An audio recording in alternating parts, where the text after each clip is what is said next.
Hi, it's Matthew Dixon of Mind Aid, and I've got a tip today for dealing with people who get under your nerves. And I read in a book, this book right here actually, it's written by a police officer. It's called Verbal Judo, and it's what they use to uh, police officers are trained in it to deal with people, whether it's someone coming at you with a gun, to whether it's your teenager giving you talk back about taking out the trash. And it's helped me a lot. I've read a fair number of books on how to deal with people, and even though I've got schizophrenia, for years, I found this book in about 2010, and I've been reading books on how to deal with people for about 20 years or so. And this book by far helped me the most. And basically, there's just a few main concepts. One is stay calm. Too often, when someone comes at us with harsh words or tone in their voice, we rise back and meet the challenge and come back with harsh words and tone in our voice. And what we should do is stay calm and not engage in that. So that's the first main concept. And I know that might be harder for some people to do. It's like, how do I stay calm? And for me, definitely it was a challenge with schizophrenia to stay calm, always being anxious and whatnot. But even just knowing that, it helps. And sometimes you can stay calm. And the other main concept, the second main concept, is when you're talking to somebody, do you really know where they are, like their state of mind? It helps to be able to read body language and have emotional intelligence to do this.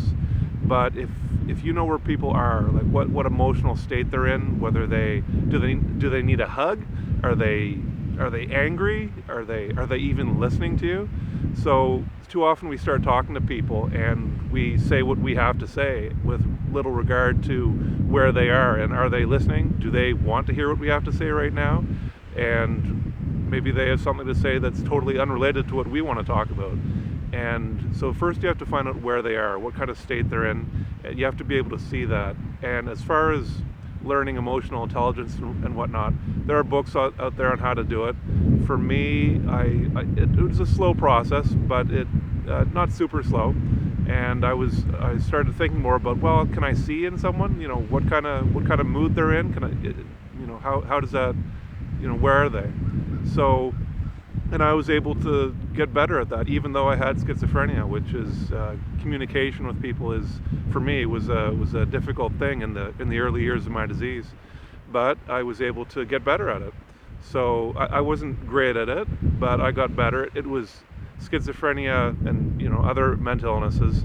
They don't mean you don't have any communication skills. There's still things you can change, even though you have mental illness. That's from my experience.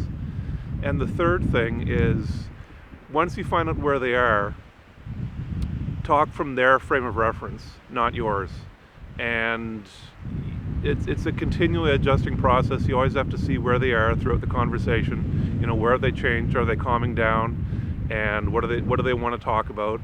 And so a lot of this is de-escalation. A lot of the times when people are upset and giving you a hard time, they have no one to listen to them at that moment, or maybe ever, and they just really need to be heard and seen and acknowledged.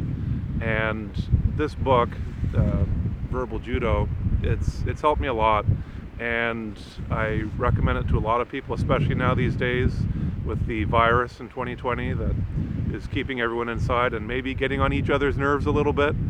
So anyway, that's my tip, and hope it can help some of you. See ya.